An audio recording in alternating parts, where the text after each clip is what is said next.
irmãos e irmãs, vamos meditar na liturgia da exaltação da Santa Cruz. Em nome do Pai, do Filho e do Espírito Santo. Amém.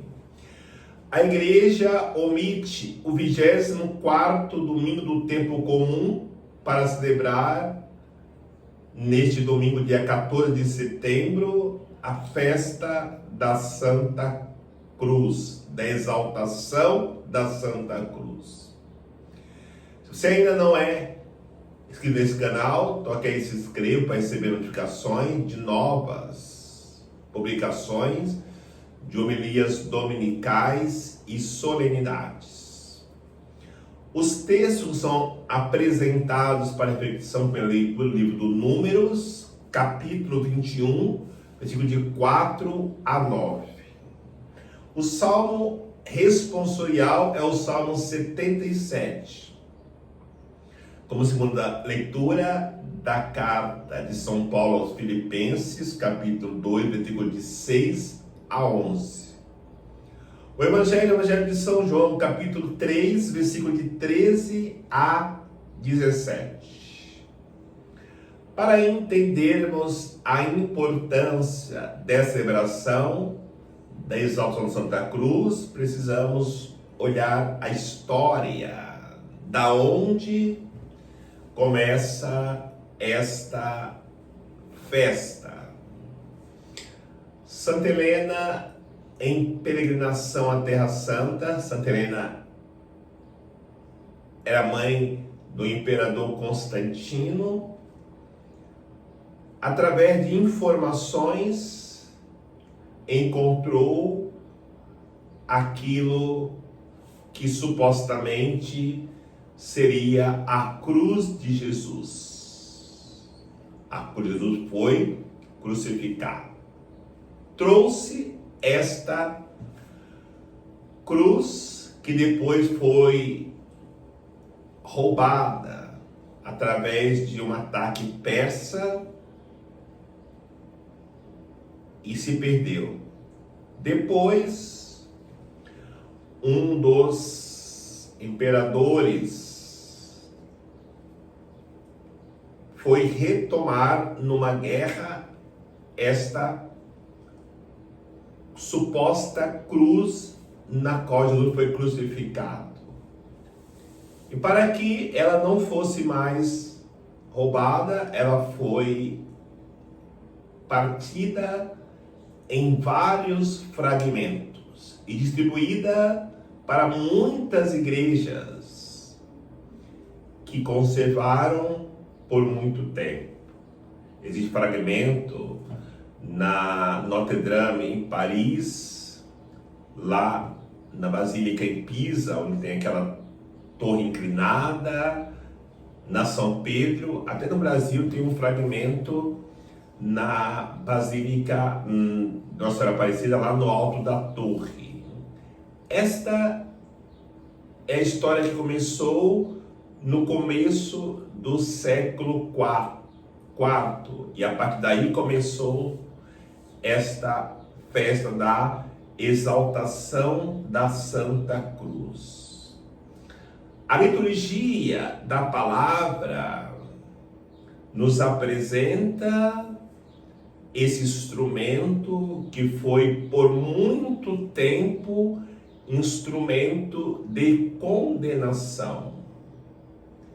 Mas também a liturgia, na primeira leitura do livro de Números, apresenta a figura do maná, onde o povo, ao se alimentar por muito tempo na travessia do deserto, chega um momento que vai dizer: este alimento miserável que estamos conosco. Foi um alimento que naquele momento serviu para que o povo recebesse a força necessária para caminhar para o deserto. Temos também a figura da serpente, que era um instrumento, um objeto, um animal de maldição, que picava o povo e o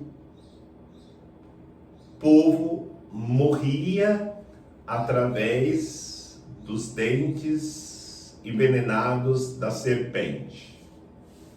Como também temos o deserto. O deserto é um lugar onde muitas pessoas, ao adentrá-lo, morriam. E o deserto era visto também um lugar de perigo.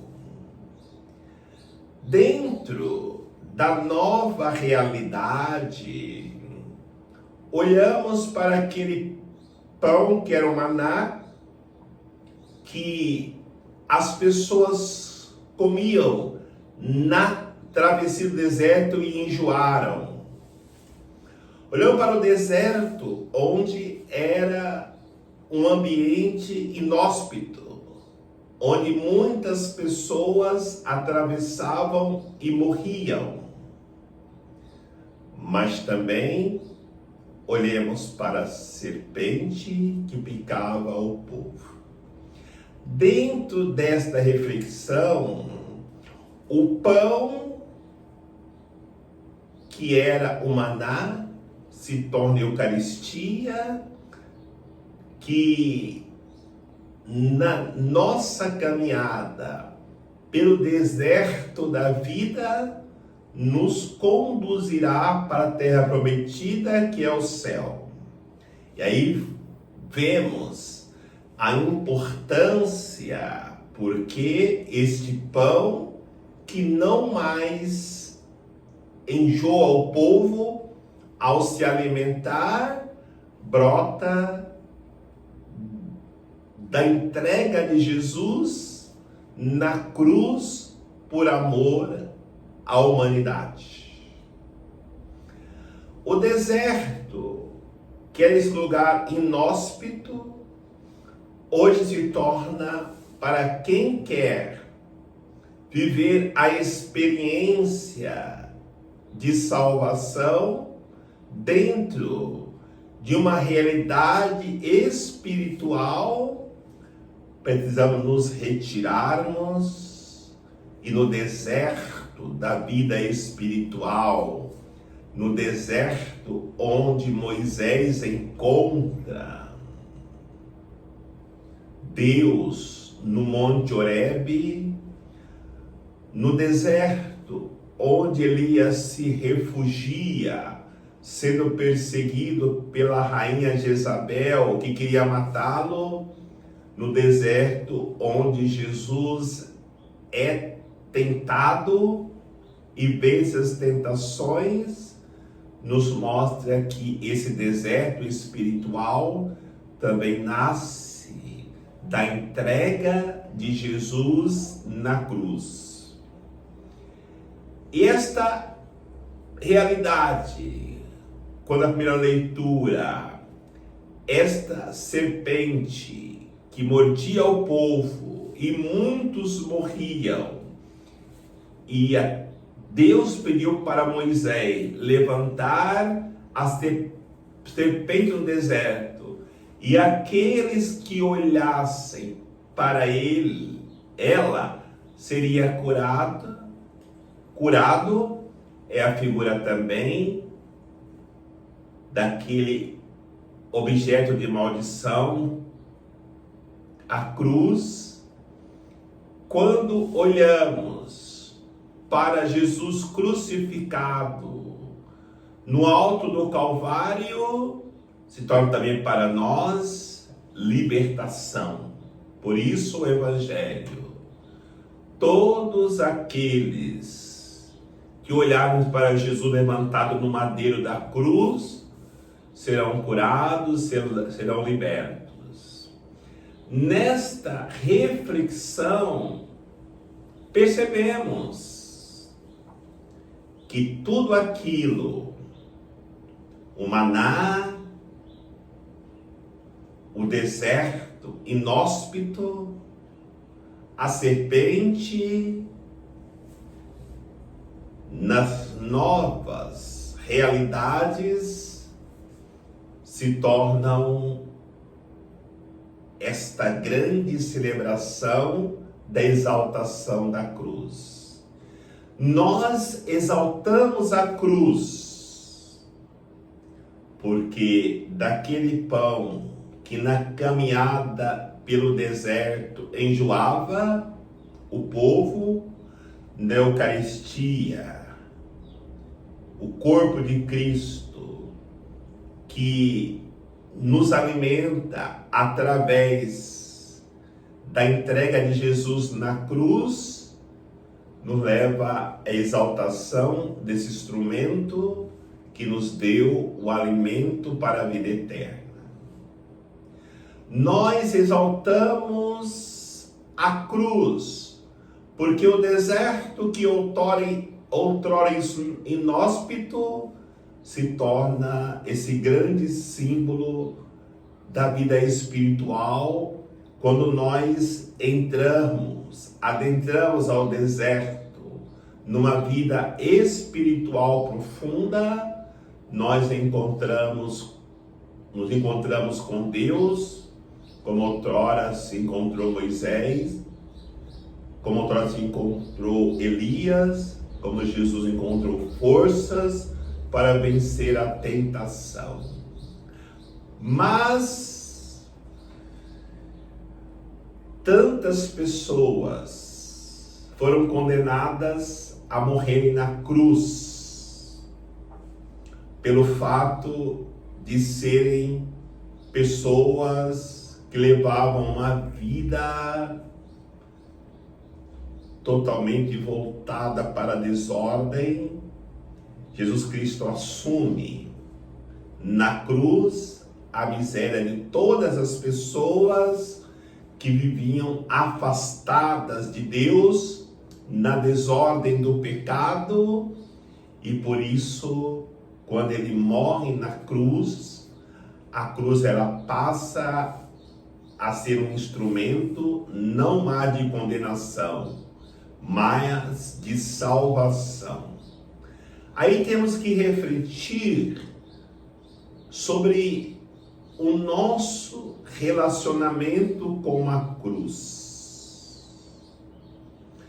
A única cruz que é redimida é a cruz de Cristo. Eu não posso carregar a minha cruz sem ela estar redimida na cruz de Cristo. A cruz dos meus pecados, dos males cometidos, é uma cruz que tem um peso insuportável. Mas no momento que eu configuro a minha cruz com a cruz de Cristo, ela se torna redimida e se torna totalmente suportável de ser carregada. A mesma realidade, quando eu procuro carregar a cruz do irmão, sem esta cruz do irmão estar redimida na cruz de Cristo. Não suportarei o meu irmão com a cruz que ele carrega sem estar redimida na cruz de Cristo. Então, nos nossos relacionamentos, por mais difícil que seja, conduzamos esse relacionamento não para a cruz do pecado do meu irmão, mas pela cruz do pecado do meu irmão, redimida ou redimido na cruz de Cristo. Aí está o sentido de celebrarmos a exaltação da Santa Cruz. Quando a minha cruz se torna leve, porque está redimida em Cristo. Quando a cruz do meu irmão se torna leve, porque foi redimida na cruz de Cristo. acontece a exaltação da Santa Cruz. Mas para que isso aconteça, nós precisamos entender que precisamos passar pela segunda leitura da carta de São Paulo aos Filipenses. Nos rebaixarmos. Jesus, na sua kenosis, ele se rebaixou até o último dos homens, se entregando na cruz para fazer a vontade de Deus. E essa vontade se concretiza na intimidade da oração, na fidelidade a Deus e principalmente na humildade de coração. Diante dessa realidade, dessas reflexões, nós poderemos entender o sentido dessa celebração que realizamos hoje, da exaltação da Santa Cruz, esta liturgia que revela todo o mistério da paixão, morte e ressurreição de Cristo, através desse instrumento que agora é possível ser carregado se nós nos configurarmos a Cristo na sua vida que foi doada por amor à humanidade e obediência total à vontade do Pai. Que o Senhor nos abençoe, em nome do Pai, do Filho e do Espírito Santo. Amém.